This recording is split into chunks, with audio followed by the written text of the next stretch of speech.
Hi, how are you? I hope you had a wonderful break and that you're all ready to start the year on fresh and refreshed and rested.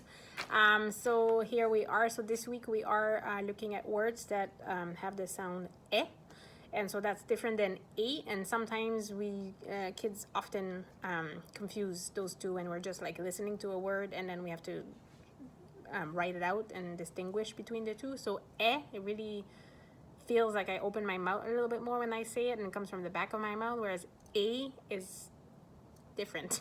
Don't really know how to explain it. I wish I was a speech and language somehow, but I am not. And French is complicated. So anyways, so there are actually 5 ways to make that sound, and more if you add silent letters and everything. But basically, we can do with the straightforward accent grave, and then accent circonflexe with the little kind of like sometimes we call it un chapeau, like a hat. So those two go as opposed to accent aigu that does a, like in école. So there's those, and then there's also that can be either be ai, ei, ei, or e and t, et at the end of a word. So very important. If it's just e and t on its own, like mon crayon et mon efface, like that's on its own and it's also spelled et, but that's a. That's different. When it's et and it's at the end of a word, then it goes e.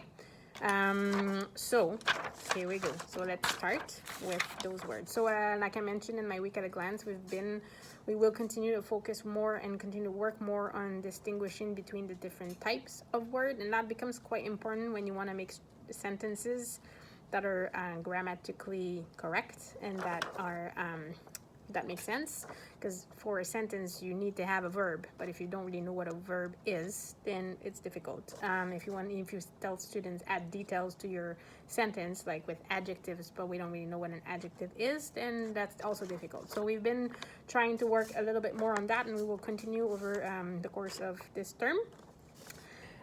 So I will add those when I'm describing the words here. So first one, la forêt. So this one kind of has both. It has the e with the accent circonflexe, and it also has et. So really what makes the sound is the e with the accent circonflexe. The t would be like the silent letter at this point. But so la forêt, that's a noun, a feminine noun, and it's a forest. Une pêche. So that's the fruit, like a peach, and it is a noun. It's a feminine noun. Une fenêtre, that's a window, and it is a feminine noun as well. Une tête, and that's a feminine noun, and it's a head. Une règle, that's a ruler, and that's a feminine noun. Now you can have une règle spelled like this for a ruler, but you could also have une règle also spelled the exact same way, and that would just mean a rule. So il y a les règles de la classe, like the rules of the classroom, and he also has les règles de la classe, which are the rulers. So rulers, same thing. In French, they have the same word. In English, close, but not exactly the same.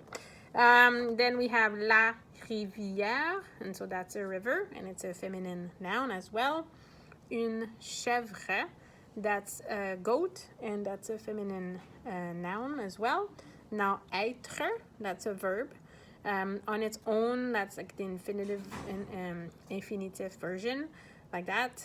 It means to be, and then you can say like je vais être couché, like I will be sleeping, or je vais être endormi, I will be sleeping.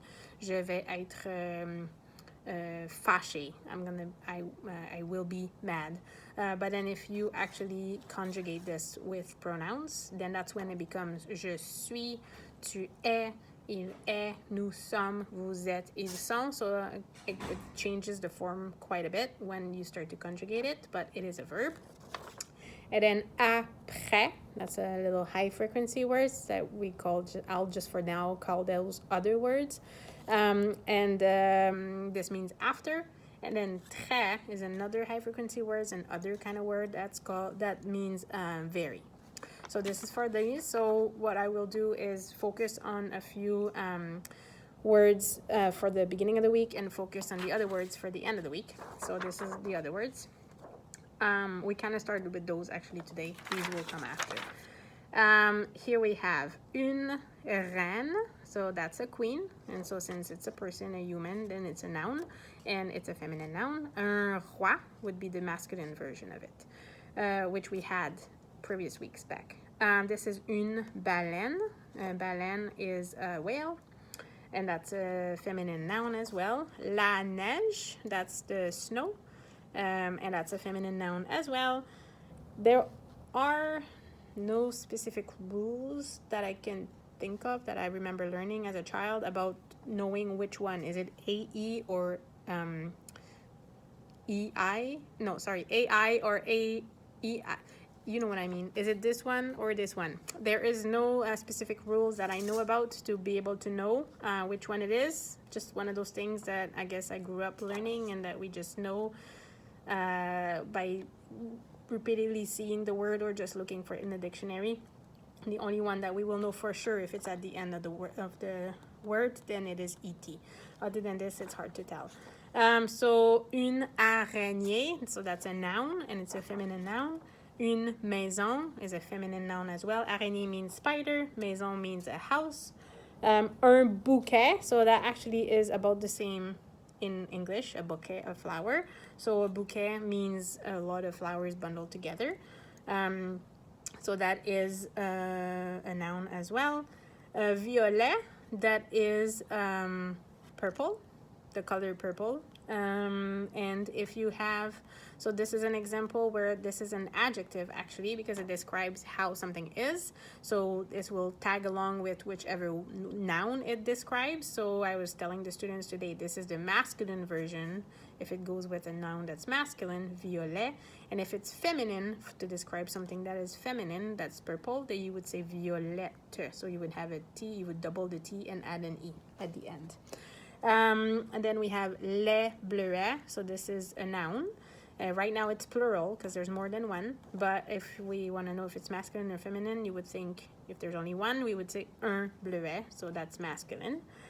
So they're blueberries, and so that's a masculine noun. And then two high frequency words here, mais et jamais. So mais means but, written that way, and then jamais means never. So hope that helps, and I hope you have a great week and that you are surviving this first Monday back. Bye.